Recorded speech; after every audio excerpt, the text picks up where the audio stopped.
Okay, so, all those classic science fair projects, right? Mm. Like the volcanoes erupting and maybe a potato battery or two. Yeah. Well, get ready for a project that actually has real-world impact. Yeah. This one looks at something we all deal with every single day. Yeah. Food. Yeah, food. Yeah. And specifically meat. Okay, interesting. It's pretty fascinating. Yeah. Huh. This isn't some, seasoned researcher we're talking about. Uh-huh. This is a high school student named Natalia Woolcock. Okay. And her project is a deep dive into the carbon footprint of meat consumption. Okay. And she even came up with a potential solution.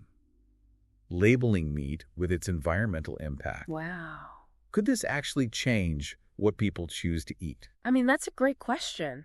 It is. And an important one, too. It is. Yeah. I think... And she put it into action, too. Oh, wow. She didn't just stop at the theory. Interesting. Natalia actually calculated her family's meat-related carbon footprint for a whole week. So she, really got into the nitty-gritty of it. She did. It gives us a concrete look at the numbers behind our meals. Yeah. I think that's a brilliant way to make that kind of abstract concept of a carbon footprint much more relatable. You see a number and you're like, oh, okay. That's what we're talking about. And the results are pretty eye-opening. Okay, tell me more. The U.S. actually leads the world in meat consumption. Oh, really? Wow. With each person averaging over 220 pounds a year. Okay. That's a lot of meat. That is a lot. Think about your own diet for a second. Okay. How much meat do you eat in a week? I don't know. Probably more than I'd like to admit. Yeah, chances are it's more than you realize. Yeah, I think you're right. And here's the kicker. Okay. Meat production. Mm-hmm. Especially beef. Yeah. It's a major contributor to greenhouse gas emissions. That's right. And it takes a lot of resources to raise livestock. Yeah. Land, water, energy. Right. And in that whole process, a lot of methane is released. Right. And that's a potent greenhouse gas. Yes. So our love for steak and bacon is actually heating up the planet. It's a tough reality to face, but yeah, it's true. It is. We need to be mindful of our choices. We do. Because they have an impact on the planet. But Natalia didn't just outline the problem. Okay, good. She designed 2 experiments to explore some potential solutions. Okay. I like that she's taking initiative. Yeah. Not just identifying the issue, but trying to come up with solutions. Yeah. So what were her experiments? First, she tracked her family's meat consumption over 5 days. Okay. Makes sense. And get this. Okay. She calculated their carbon footprint. Interesting. Based solely on what they ate. So just from the food alone? Just the food. Wow. So this is where her project goes beyond a typical science fair display. Yeah, I was going to say, this is really getting into the real world applications. It's not just about presenting information, It's about actually using it to make a difference. Yeah, and her findings show that even small changes in our meat consumption can have a measurable impact on our carbon footprint. That's encouraging. It is. It means that we all have the power to make a change, even with small adjustments. Exactly, and that's really encouraging. It is, yeah. It means we have the power to make a difference. Right. But what about those who aren't ready to give up meat entirely? Yeah. I mean, that's a big question for a lot of people. It is. I enjoy a good burger every now and then. Right, so that's where Natalia's second experiment comes in. Okay, interesting. Tell me more. She wondered if labeling meat with its carbon footprint would influence people's choices. That's fascinating. Yeah. I like that idea. So she designed a mock label using a color-coded system to indicate the environmental impact. Mm-hmm. Green for low. Okay. Yellow for medium. Red for high carbon footprint. Oh, so like a traffic light system. Exactly like a traffic light for your grocery cart. I love that analogy. So did people actually change their choices when they saw this information? I'm curious to find out. Yeah. Natalia surveyed 45 people to find out. Okay. And here's the exciting part. Okay. Nearly 27% of respondents said knowing the carbon footprint would influence their meat choices. Wow, so almost a third of people said they would change their behavior based on that information. Now, that might not seem like a huge number, but consider the impact if this was implemented on a larger scale. Exactly, because we're talking about millions of people making grocery decisions every day. Every single day. Even a small shift towards more sustainable choices could have a ripple effect throughout the entire food industry. It's like a domino effect. It is. One change leads to another and another. Now, before we dive into the feasibility of such labels and the potential challenges, let's take a closer look at plant-based meat alternatives. All right, good segue, because if we're trying to reduce our meat consumption, those are becoming pretty popular.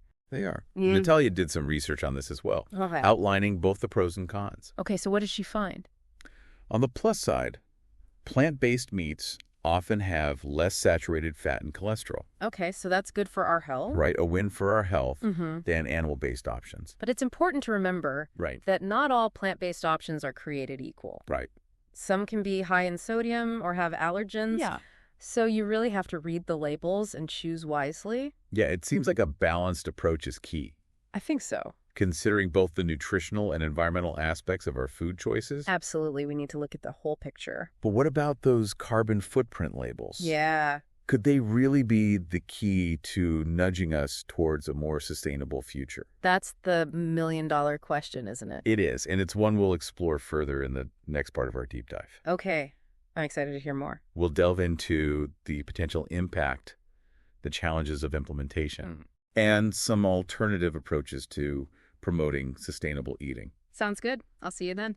Stay tuned. Welcome back to our deep dive into sustainable eating. You know, as we saw, even high school students like Natalia are coming up with these innovative ideas to try to tackle this complex issue. It's inspiring, right? Yeah, it is. Like her carbon footprint labeling idea really got me thinking. But some people might argue that, just a simple label isn't going to change deeply ingrained eating habits. Yeah, that's a valid point. Behavior change is a really complex process. It is. But there is research that suggests that when consumers have clear information about the environmental impact of their food choices, it can kind of nudge them towards those more sustainable options. So it's more about empowering people than dictating, what they can and cannot eat. Exactly. It's about transparency, making those hidden costs of our food choices much more visible. Imagine you're at the grocery store and you see a carbon footprint label right there on the meat packaging. Yeah. You might pause for a second. Right. And think about, what's the impact of actually buying this? Right. And I can see how that could really influence decision-making. Yeah. Especially for people who are already concerned about the environment. Absolutely. But implementing a system like that wouldn't be easy, would it? Not necessarily, no. And Natalia's research touched on, the FDA and food labeling regulations. Right. You're right. There would be some hurdles. Yeah. First, we'd need a standardized method for calculating and displaying this carbon footprint information. Right. So this would require a huge collaboration. Wow. Between scientists, policymakers, and the entire food industry. And let's be real. Yeah. Getting everyone on the same page is a challenge in itself. It can be, yeah. There might be pushback from certain industries, concerns about how accurate are these calculations and debates about the best way to present this information. Absolutely. And we can't forget about consumer education. Right. Even if we have these clear labels, people need to understand what does this information mean and how can I use it to actually make an informed choice. Right. So we'd almost need a public awareness campaign. Totally. To get everyone up to speed on carbon footprints and sustainable eating. Big undertaking. It is a big undertaking. But the benefits could be huge. They could. So are there other approaches besides just labeling that could be effective in promoting sustainable eating? Definitely. There are some other strategies being explored. Okay. One approach is to incentivize sustainable choices through pricing mechanisms. Okay, like how? So think about taxes on meat products. Okay. Or subsidies for plant-based alternatives. Interesting. So making the more sustainable option. Yeah. The more affordable option. Exactly. What other creative approaches are out there? Another strategy is focusing on shifting cultural norms and making sustainable eating more desirable. Okay. So this could be promoting plant-based cuisine, showcasing celebrity chefs who champion sustainable ingredients, highlighting the deliciousness and the diversity of plant-based meals. Now you're speaking my language. Yeah. Food is more than just fuel. It's about pleasure. Absolutely. Creativity, connection. Yeah. Tapping into that could be a really powerful way totally to change hearts and minds. I couldn't agree more. We ultimately want to make sustainable eating choices easy, accessible, and enjoyable for everyone. Right. So it seems like a multifaceted approach is needed. I think so. Combining education policy changes cultural shifts. Yeah, hitting it from all angles. But what about us as individuals? Where do we fit in all of this? That's a great question. Yeah. And it's one we'll explore in the final part of our deep dive. Okay. We'll discuss how we as informed consumers can make a difference through our daily choices and actions. Sounds good. I'll see you then. Stay tuned. Welcome back to the deep dive.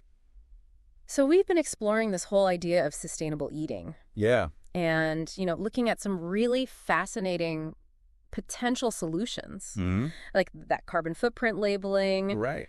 And even those plant-based alternatives. Yeah, they're getting pretty popular these days. They are. A lot of good options out there. And we've seen that even small changes in our diet can make a difference. Yeah, absolutely. And, there are a number of approaches we can take to kind of nudge ourselves towards those more sustainable choices. It's all about finding what works for you. But it's easy to feel overwhelmed. Right? Like, what can one person really do? Right. In the face of such a complex issue. It's a big problem. It is. But what really struck me about Natalia's project was the power of individual action. Okay.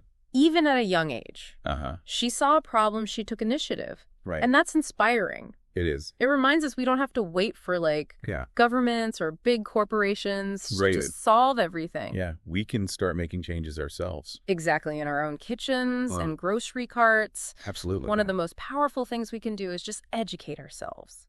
Okay, so do our own research, read labels. Yeah. Maybe even calculate our own carbon footprint. Exactly like Natalia did. Okay. And it's not just about our individual choices. Okay. We can also influence those around us. Okay, so family, friends, communities. Exactly. Imagine the ripple effect. Yeah. If we all started having these conversations about sustainable eating. Right. Sharing recipes. Yeah. Sharing new things together. Yeah. Supporting our local farmers markets. It becomes a collective effort. It does. And we can't forget about using our voices to advocate for change on a larger scale. So supporting policies that promote sustainable agriculture. Yeah. Voting with our wallets, choosing businesses that prioritize environmental responsibility. All of that makes a difference. So it's about becoming conscious consumers, making choices that align with our values. Right. And realizing that every action, no matter how small, contributes to this larger movement. Think of it this way. Okay. If we all make a conscious effort to reduce our meat consumption, even just by one meal a week, the collective impact would be huge. Yeah. It's about taking those small steps consistently. Yeah. And understanding that we're all part of this larger ecosystem. We are. Our choices matter. They do. Not just for our own health, but for the health of the planet. Absolutely well said. So as we wrap up this deep dive, we'll leave you with this question. Okay, Harry.